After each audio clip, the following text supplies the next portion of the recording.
はじめまして、私の名前はニコルです。アメリカから来ました。So what I just said now is it's nice to meet you. My name is Nicole and I'm from America. My native language is English and my second language is Spanish. But for my assignment, I chose to learn Japanese. Compared to English sentence structure where English is subject, verb, and object, Japanese sentence structure is subject, object, then verb. For example, in English, we typically say, she eats food, she being subject, eats being the verb, food being the object. Meanwhile, in Japanese, they'd say, 彼女は食べ物を食べます. 彼女, meaning she, being the subject, 食べ物, meaning food, which is the object, and then 食べます, which is eats and is the verb.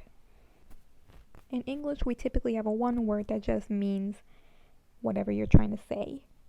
Meanwhile, in Japanese, you have multiple ways to say that word, and saying the wrong version of that word may offend some people.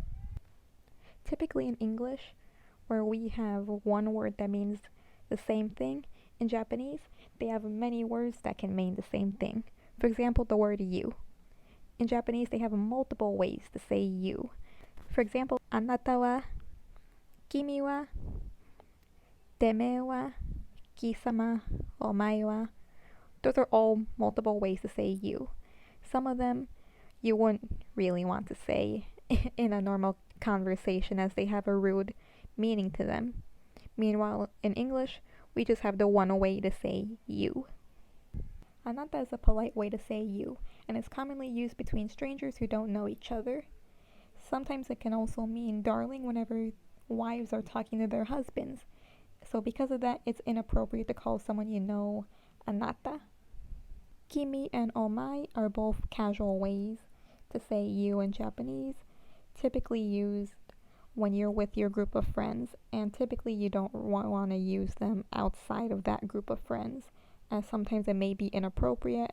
Teme and kisama are both very rude ways to say you in Japanese, and they are hardly ever used.